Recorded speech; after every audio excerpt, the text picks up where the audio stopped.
If I go to a sleep center and my doctor sends me to the sleep center, odds are I'm going to end up with this, right? This is what you wore. This is a CPAP. Considered the gold standard. I understand that because it's guaranteed to work because it basically forces the air up through here down into your nose. A, I don't know if I would like the head strap. B, I'm assuming that most people might have a bed partner, and this is, and I talked to you about this being, this is very sexy. Yeah. But tell me your experience. Could you sleep with this on? No, I couldn't sleep with it on. I just finally stopped using it. So, but even though you knew you weren't sleeping, you knew your oxygen, you made a conscious decision. This was so miserable you couldn't wear it? If I'm not going to sleep, I may as well be comfortable. And now you have Dr. Moses' new appliance. Yes, I do. And comfort-wise, how does that work for you? It's fine. I don't even know I have it on when I use it. And you said to me, to be honest, you said it probably makes it 85% better. Correct. But the difference is that you'll use it. Wear it. And it's correct. Easy, simple to use. Any downfalls? No. How long did you wear this after it was prescribed to you? Oh, I didn't even, it was a couple months before I saw Dr. Moses. I couldn't wear that within 2 weeks. I gave up. Really? And if you want past, you told me that you wore your CPAP. You had the same thing, right? Yes, I did. I wore it for maybe a couple months, and I just couldn't sleep because they had to turn it up so high. And, you know, you would gradually go up. When you'd fall asleep, you're fine. Then all of a sudden, you've got this air shooting out everywhere, and you'd wake up anyway. What do you mean turn it up? Well, it starts, everybody has a different number on the CPAP. It starts from 1 to maybe 12 or 13, which is the highest. I'm not sure exactly what the highest, but they had to turn it up pretty high. So you'd start low, because if you turn it on high, you're just sitting there, and you can't breathe. So it gradually goes up during the night, and then it stays up high. So then once you get to that high point, at least for me, the air started shooting out of the mask into my eye, down here, everywhere, and then you wake up anyway. And I figured, why should I have this on? Because it's waking me up anyway. So to me, for me, it defeated the purpose of me having a good night's sleep because I didn't. So you found? I found Dr. Moses through my dentist. I think he knows my dentist. And I came here, I was kind of apprehensive. I didn't know if I really wanted to do this. And so I figured I'm going to try, because I was driving to work in the mornings. I was driving to work in the morning. I have an hour drive. And all I was doing was trying to stay awake. I slept 8 hours, supposedly. I would get up in my car. I would have pretzels. I would have lollipop. I would just concentrate on getting to work awake. And so, because I would find myself at stoplights, dozing off. Just did you? The same thing, yeah. And it just, not so much for you? Yeah. Okay. So same thing, you guys were always tired? Right. It kept me awake, and I noticed things. I said, oh, there's a sign over there. Oh, there's a sign over there. Holy cow, there's leaves on that tree. Because I wasn't concentrating on trying to get to work awake. Is that a common experience? I mean, obviously oxygen is nature's drug. We talked about in the hierarchy of life, everything has a place. And we can live without food for long periods of time. We now know from some recent accidents, unfortunately, that the human body can make it without water for 15, 20, 30 days.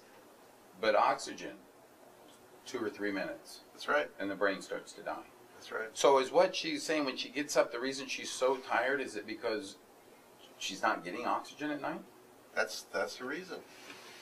All right, well, take me through and tell me a little bit about your appliance and how you came and how it works. Is this the same appliance? Let's use the one with the... Is this the same appliance everybody has?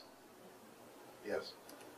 This is the, we have 2 versions of the laboratory. We're doing a little experimentation and growth, and he's looking for aesthetics. And so the latest version is in blue. And the point is that the apparatus on the sides, the flanges, hold the lower arch forward. The advantages are that we have increased volume of space for the tongue. The tongue can come forward to the lips.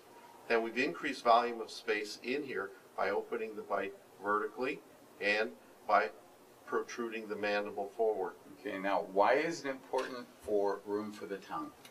Because we're going to get into what most causes this the most. In obstructive sleep apnea, the tongue collapses on the throat, blocking the soft palate, the uvula, or in some cases, the tongue can just drop back. So this would be a normal airway. The tongue can drop back anywhere from about here, hitting the soft palate and pushing it closed, blocking nasal airway, or it can just plop back and block oral airway. Now you did tell me there are different kinds, so everybody knows there are different kinds of apnea. Yes. And Central apnea, the brain just shuts off. That's a brain yeah, but malfunction. the majority of apneic events, the majority of sleep apnea or snoring even, is caused by Obstruction. It's the It's tongue. the tongue. and the tongue drops back because normally the lower jaw drops back, or The lower jaw drops back as well. The lower jaw is the tongue is attached to the lower jaw right here in the front. So if the tongue drops back, the lower jaw drops back. A lot of people who have receding lower jaws have a smaller airway for that reason. and so what does the appliance do?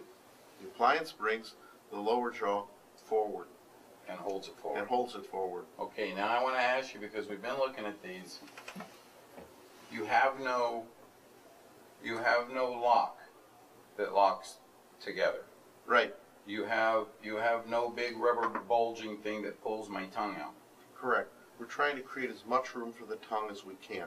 The more room we create for the tongue, the less likely it is to collapse on the throat. I have different fears than other people. I don't like to be restrained, like you had the mask on. Or can I talk with this on? Can I drink with this on? Do you guys find that experience is it uncomfortable? No. Not at all. You don't notice? Okay. Negative effect of it? Any bad? Okay. All right. So please go on. Sorry about. How did you get to that design?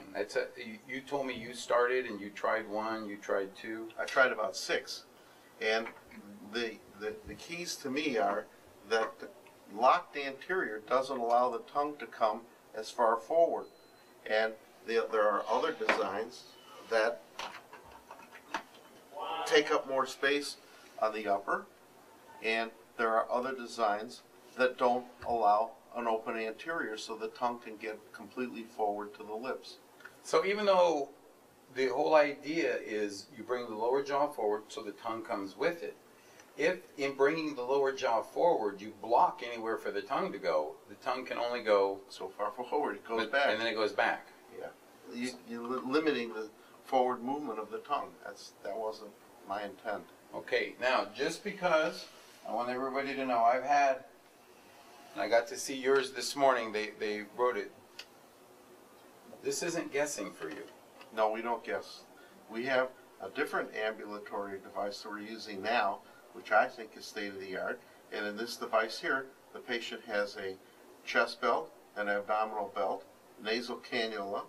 They have a snorometer, a microphone that measures snoring. And with this, we measure blood oxygen and pulse rate.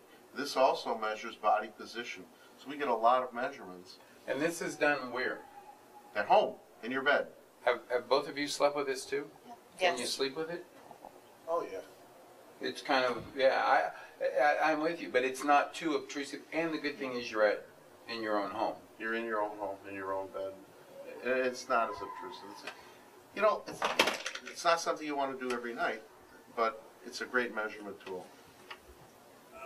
That's the alternative. Now, you quit wearing it. You quit wearing it. You never wanted one. Obviously, if you wear this, it's going to work. It's going to work. It's going to blow you up. It's going to blow air down. What percentage of people, we have a very bad group here because they all quit. What percentage of people do you think actually wear this? The literature and the studies that have been done, there's 20% compliance with this. 80% of the people don't like it and don't wear it. Well, because I've had people tell me, I interview all kinds of doctors. I've had them tell me, no, this works better than the oral appliance. And you said, yeah, but the difference is to me, you told me